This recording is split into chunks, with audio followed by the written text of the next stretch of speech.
अपने पास हिंदू धर्म में भगवाना बहुत बढ़ते जा रहे हैं। अभी शिरडी के साईं बाबा क्या भगवान हैं? और क्या उनकी पूजा पाठ हिंदू मंदिरों में जायज है? कृपया इस पर प्रकाश डालें। विराजिए। एक तो ये जवाब खुद ही दे दिए, बहुत हिंदू देवता बढ़ते जा रहे हैं, मैं अंत हूँ, अंतिम मैं हूँ। ठीक। शिरडी का साईं बाबा, उन्होंने पूछा क्या वो भगवान है? आप अगर ये पूछते ना कि क्या वो आदमी भी था पूरा, तो मुझे हंसी नहीं आती, लेकिन डायरेक्ट ही भगवान। थोड़ा सा इस चीज को समझें। आपने किसी जैन मंदिर में साईं बाबा की मूर्ति देखी? किसी बौद्ध मठ में, किसी सिख गुरुद्वारे में, उसकी छोड़िए किसी चर्च में साईं बाबा की मूर्ति देखी? अरे उसको छोड़िए किसी मस्जिद में उसका कैलेंडर भी देखा? केवल हिंदुओं के मंदिर में साईं बाबा की मूर्तियां कह कह करके बिठाई जाती है, पैसा दे दे करके। अब ये बीमारी क्या है? अब जरा थोड़ा समझे। साईं बाबा कौन था? सरासर झूठा प्रचार। और मैं जो आपको बात बता रहा हूं बिल्कुल प्रमाणिक, जो साईं बाबा ने खुद ने लिखवाई। उनका चेला था गोविंद रघुनाथ राव दाभोलकर, जिसको वो हेमा पंडित बोलते थे। वो सेवा में रहता था, पढ़ा लिखा था। उसको कह करके बाबा ने अपनी जीवनी लिखवाई, पूरी पुस्तक लिखवाई, जिसका नाम है साईं सच्चरित्र, जिसको शिरडी साईं संस्थान ने प्रकाशित किया। उसमें बिल्कुल जो बातें मैं आपको बता देता हूं, अपनी ओर से मैं कुछ नहीं बताऊंगा, बिल्कुल प्रमाणिक। साईं बाबा भगवान था कि नहीं आपको समझ में आ जाएगा। ये आदमी अफगानिस्तान का पिंडारी मुसलमान था। इसके बाप का नाम था मियां बरहुद्दीन। ये अफगानिस्तान से आए थे। 1838 में साईं बाबा का जन्म हुआ। कहां हुआ? अहमदनगर की एक वेश्या, उसके पास में इसका बाप मियां बरहुद्दीन जो था, वो डकैतों का ग्रुप चलाता था हिंदुस्तान में, लुटेरों का। तो वो अहमदनगर की एक वेश्या के पास रहने लग गया। उससे 2 संतानें हुई, एक लड़की और एक लड़का। लड़के का नाम रखा चांद मियां, और यही व्यक्ति, इसको साईं बाबा अब बोलते हो। जब ये थोड़ा सा बड़ा हुआ तो झोली फैलाने का काम, फेरी लगाने का काम इसको सौंपा। 6 साल की उम्र से 12 साल की उम्र तक इसने झोली घुमाई और रेकी करता था कि कौन से घर को लूटना है। कभी आप देखते हो चद्दर घुमाते हुए? ये काम इनके पास था। 12 साल की उम्र में साईं बाबा पकड़ा गया अंग्रेजों की जेल में। 8 साल तक डकैतों के ग्रुप के साथ ये पकड़ा गया था, और 8 साल तक अंग्रेजों की कैद में रहा। इसका बाप भाग गया था। फिर इसके बाप ने अंग्रेजों से समझौता करके छुड़वाया। तो अंग्रेजों ने कहा कि तुम हमारे लिए काम करो, हम तुम्हारे लिए करेंगे, तुम्हारे लड़के को छोड़ देंगे। क्या काम है? बोले कि झांसी की रानी लक्ष्मीबाई को हमें जीतना है। इसके बाप ने हाँ करी। वो व्यक्ति, इसका बाप, झांसी में चला गया और रात को गेट खोला। उसने झांसी की रानी को मरवाने का काम, उसमें सहयोग किया इसके बाप ने। 18 साल की उम्र में अंग्रेजों से समझौता हुआ साईं का, तो साईं को भेजा, पूना में भेजा गया।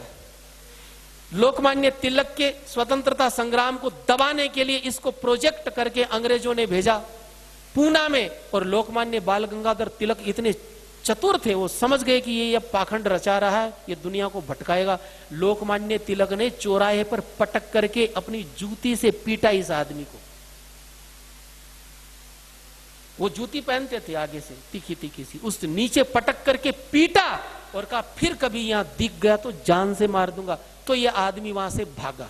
बिल्कुल पाखंड का रूप इसने धारण किया, लोगों को ठगने के लिए। मैं भूत प्रेत जानता हूं, मैं तंत्र मंत्र जानता हूं, मैं ये करूं, मैं बेटा दूंगा, मैं आरोग्य दूंगा, मैं पैसा दूंगा, पाखंड। फिर ये व्यक्ति शिरडी में आया 20 साल की उम्र में। शिरडी में ही क्यों, बंबई में क्यों नहीं? क्योंकि शिरडी में, उस क्षेत्र में संत ज्ञानेश्वर हुए थे। वहां के लोग बड़े श्रद्धावान थे, भावुक थे। तो सोचा कि मेरी दुकान चल जाएगी। वहां पर ये आदमी आया और आकर के धीरे धीरे इसने अपना अड्डा जमाया। रोज ये कुरान का पाठ करवाता। इसका शिष्य था अब्दुल बाबा, कुरान का पाठ करवाता। अपने हाथों से बकरा काट करके अपने हाथों से बकरा काट करके चावल में मिला करके प्रसाद बांटता, कोई नहीं लेता तो गंदी गंदी गालियां देता। एक बार तो ऐसा हुआ, काका साहेब दीक्षित एकादशी के दिन उनसे बोला कि बकरा लाओ। उन्होंने कहा मैं तो ब्राह्मण हूं, तो गालियां दी, जबरदस्ती मंगवाया और बना करके उसका ब्राह्मण धर्म भ्रष्ट किया, उसको भी बोले खा। एक बार तो ऐसा हुआ शिरडी में हैजा फैल गया, तो वहां के पंचों ने कहा कि ऐसा करो कि कोई जीव हिंसा मत करना ताकि हैजा कंट्रोल में आ जाए। सबने जीव हिंसा बंद कर दी, लेकिन इसने कहा मैं तो काटूंगा। बकरा अपने हाथों से काटता, काट करके चावल में मिला करके सबको प्रसाद बांटता। बोले मैं तो मुसलमान हूं। ये आदमी महीनों महीनों नहाता नहीं था, संडास जाने का डिब्बा, उसी से ये आदमी पानी पीता, चिलम पीता था। सन 1887 में इसको दमे की बीमारी हुई चिलम की वजह से। अपनी दमे की बीमारी ये जिंदगी में कभी ठीक नहीं कर पाया और 1918 में 3 दिन दमे का इसको अटैक आया और 1918 में दशहरे का दिन था, उस दिन ये आदमी मर गया। अब मुझे एक बात बताइए, न तो इसने कोई प्रतिभा थी, न इसमें कोई भक्ति थी, न इसका हिंदू धर्म से कोई लेना देना था। जिंदगी भर ये हिंदू देवी देवताओं को गालियां देता था। जो आपको ये साईं राम, ओम साईं, ये तो बाद में जोड़े गए केवल मूर्ख बनाने के लिए। 1957 तक इसकी जो कब्र थी, जहां आज मंदिर बना हुआ है, यहां केवल मजार थी इसकी। यहां पर अब्दुल बाबा इसका मजार का पैसा लेता था, लेकिन वो मर गया।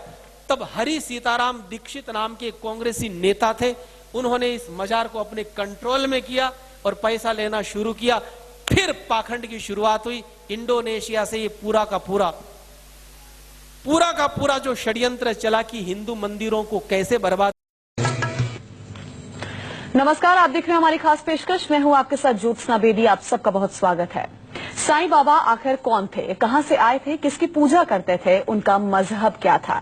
साईं की मौत के 58 साल बाद भी इस पर बहस अभी भी जारी है। सवाल खड़े किए जा रहे हैं, जानकारी मांगी जा रही है।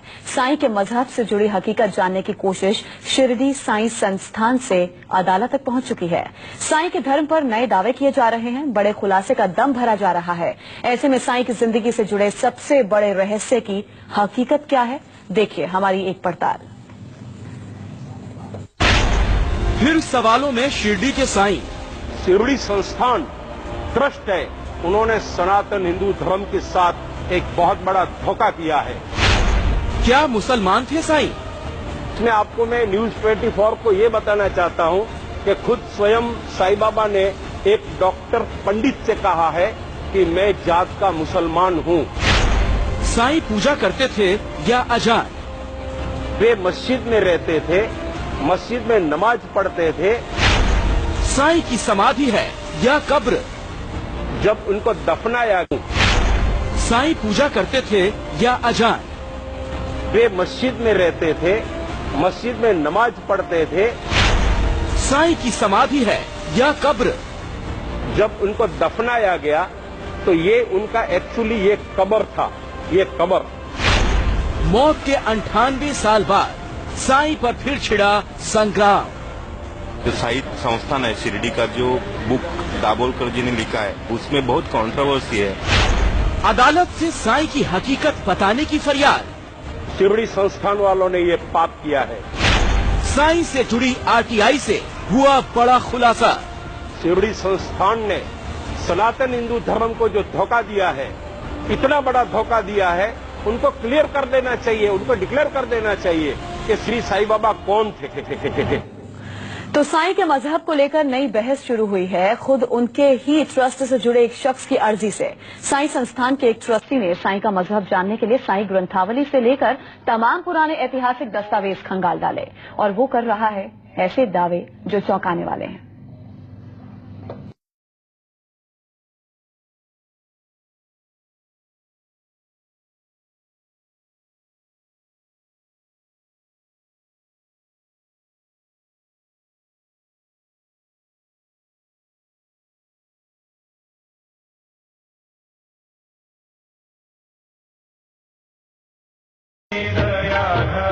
98 साल से इन सवालों का सही जवाब नहीं मिला। साईं के चमत्कार, साईं के करिश्मों के किस्से, एक फकीर से भगवान के दर्जे तक पहुंचने की कहानियों की भरमार है। लेकिन साईं के धर्म को लेकर सस्पेंस कायम है। साईं के मजहब को लेकर विवादों की फहरिस्त दिन ब दिन लंबी होती जा रही है। इसीलिए मुंबई साईं धाम के ट्रस्टी रमेश जोशी ने शिरडी साईं संस्थान से आरटीआई के जरिए साईं से जुड़े कुछ जवाब मांगे। शिरडी साईं संस्थान ने रमेश जोशी के किसी भी सवालों के जवाब नहीं दिए, बल्कि यह खत उन्हें लिखा। इस खत में क्या लिखा है, पहले आप उसे सुनिए। काफी बुक वो लोग पब्लिश करते हैं। उन्होंने हमको ये रिप्लाई में कहा कि हमारे पास साईं बाबा को लेकर कोई इंफॉर्मेशन नहीं है, लेकिन उन्होंने कहा कि साईं सच्चरित में जो लिखा है वो बिल्कुल सही है। रमेश जोशी ने शिरडी साईं चरित्र नाम के इस ग्रंथ को जब पढ़ना शुरू किया तो उनके होश उड़ गए। साईं चरित्र ग्रंथ में लिखी बातों के आधार पर रमेश को पता चला कि साईं मुसलमान ही थे।